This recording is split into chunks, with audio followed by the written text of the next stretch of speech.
tallest guy in Bangor has something new, showing off his tall tales. Last week, Bangor Parks and Rec Department debuted a new story walk to accompany the statue of Paul Bunyan on Main Street. 5 kiosks tell the story of the Bangor lumberjack legend, the making of his statue, and the immense logging history the Queen City holds. Bunyan is known as a folk hero throughout the United States and Canada, with stories showing his super strength and, of course, featuring his sidekick, Babe the Blue Ox. While there are debates on whether or not Paul was even from Bangor or even a real person, city officials say his likeness means much more than his iconic look, but rather a representation of Bangor as a whole.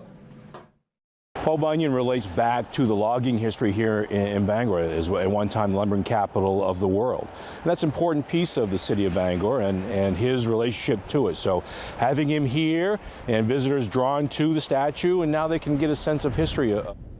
Alongside the Parks and Rec Department, the informational kiosk came to be with the help of Da Vinci Signs, J. Martin, and Bangor's Cultural Commission.